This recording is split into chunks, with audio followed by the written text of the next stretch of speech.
Imagine waking up tomorrow and discovering the government just slapped a new tax on something you use every single day. Your phone charger, your Wi-Fi, your morning coffee. And here's the kicker, you had zero say in the decision. No vote, no representative, no one speaking for you. You just have to pay up. Now imagine millions of people feeling that same frustration. What would they do? Well, in 1773, the people in the American colonies faced this exact situation. And instead of just writing angry comments online, they did something way more dramatic. They snuck onto ships in the middle of the night and dumped an entire cargo of tea straight into the ocean. This famous protest became known as the Boston Tea Party, and it was one of the sparks that ignited a world-changing event, the American Revolution. But the real story here is about so much more than just tea. It's about power, money, and a fierce battle over who had the right to govern the people of America. To really get why the Boston Tea Party happened, we need to rewind to a time before America was even a country. In the 1700s, what we now know as the United States was a collection of 13 separate colonies along the East Coast. All of them were ruled by Great Britain and its king, George III, even though they were thousands of miles away across the Atlantic. They were still expected to follow British laws and pay British taxes. For a long time, this arrangement sort of worked. The colonies were growing, business was good, and most colonists still saw themselves as loyal British subjects.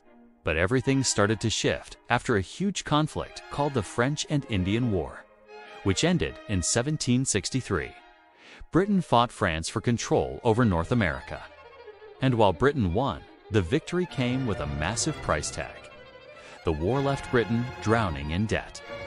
The British government figured, hey, we fought this war partly to protect the American colonies, so they should help pay for it. Fair enough, right? So, they started rolling out new taxes in the colonies. One of the most hated was the Stamp Act of 1765. This law taxed all sorts of printed materials, newspapers, legal documents, even playing cards.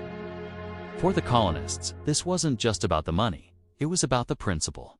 They had no representatives in the British Parliament, the group making these tax laws. They believed that if they were going to be taxed, they deserved a voice in the government that was taxing them. This idea turned into one of the most famous slogans in American history. No taxation without representation. Protests erupted everywhere. Crowds flooded city streets. Merchants boycotted British goods. And activist groups like the Sons of Liberty started organizing resistance against British rule. The pressure worked, and Britain eventually repealed the Stamp Act. But the damage was done. The seed of mistrust between Britain and its colonies had been planted. Over the next few years, the arguments over taxes and authority just kept getting worse. Then, in 1773, a new crisis brewed up, one that would lead directly to the Boston Tea Party. At the heart of this new problem was a massive, powerful corporation called the British East India Company. This company had a near monopoly on global trade, especially tea. But by the early 1770s, it was in deep financial trouble. To bail the company out, the British government passed a new law, the Tea Act. This act allowed the East India Company to sell its tea directly to the American colonies, cutting out the colonial merchants who usually acted as middlemen. Here's the ironic part. This move actually made the tea cheaper for the colonists to buy. You'd think they'd be happy, right? Wrong, they were furious. Even though the tea was cheaper, it still carried that small British tax. And if the colonists bought the tea, it would be like they were accepting Britain's right to tax them without their consent. For many, that was a line they wouldn't cross. So, instead of celebrating lower prices, they organized boycotts and protests. When ships loaded with British tea started arriving in American ports, colonists in many cities refused to let them unload. The most dramatic showdown happened in Boston. In November of 1773, 3 ships, the Dartmouth, the Eleanor, and the Beaver sailed into Boston Harbor, packed with tea. colonists demanded the ships turn around and go back to Britain without unloading.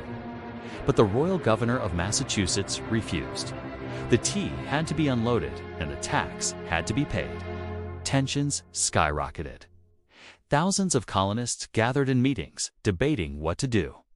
Finally, on the night of December 16, 1773, a group of protesters decided it was time for action. Dozens of men, disguised as Mohawk Native Americans, marched toward the harbor. Historians think they used these disguises to hide their identities and to symbolize a uniquely American identity, separate from their British rulers. Under the cover of darkness, the group swarmed onto the three ships. They worked quickly and quietly, smashing open the heavy wooden tea chests with their hatchets. One by one, they heaved the chests overboard, dumping all the tea into the chilly waters of Boston Harbor. By the time they were done, they had destroyed 342 chests of tea. That's over 92,000 pounds of tea, which today would be worth well over $1 million. News of the destruction of the tea, as it was first called, spread like wildfire, both in the colonies and across the ocean in Britain. British leaders were absolutely livid. To them, this wasn't a protest. It was an act of rebellion, a direct attack on their authority. Their response was swift and harsh. In 1774, the British government passed a series of punitive laws that the colonists nicknamed the Intolerable Acts. These laws were meant to punish Massachusetts and bring the rebellious colony to heel. They closed Boston Harbor until the destroyed tea was paid for. They put the Massachusetts government under much tighter British control, and they gave British officials more power throughout the colony. But instead of crushing the spirit of rebellion in Boston, the Intolerable Acts did the exact opposite. They united the colonies. People all over America saw what was happening in Massachusetts and feared their own freedoms were next. For the first time, the colonies really started working together against a common threat. Later that year, in 1774, representatives from 12 of the 13 colonies met in Philadelphia for the First Continental Congress. They discussed how to respond to Britain's actions and agreed to a united boycott of all British goods. The path to war was becoming clearer by the day. Less than a year later, in April 1775, the first shots were fired between colonial militia and British soldiers at the battles of Lexington and Concord. The American Revolution had officially begun. 3 years after that, colonial leaders signed the Declaration of Independence, formally breaking away from British rule. Looking back, the Boston Tea Party might seem like a strange form of protest. I mean, it was all about destroying a shipment of tea. But its true importance lies in the powerful message behind the act. The colonists believed that governments shouldn't have unlimited power over their people. They believed citizens deserve a voice in the laws that shape their lives. That idea that a government's power comes from the consent of the governed became a cornerstone of the United States. So the next time you hear about the Boston Tea Party, remember it wasn't really about the tea. It was about a simple but revolutionary idea that people have the right to decide how they are governed. And as history shows, sometimes a single act of defiance on a cold night in a harbor filled with tea can be enough to change the world. Thanks for watching, and be sure to follow for more stories that shaped our world.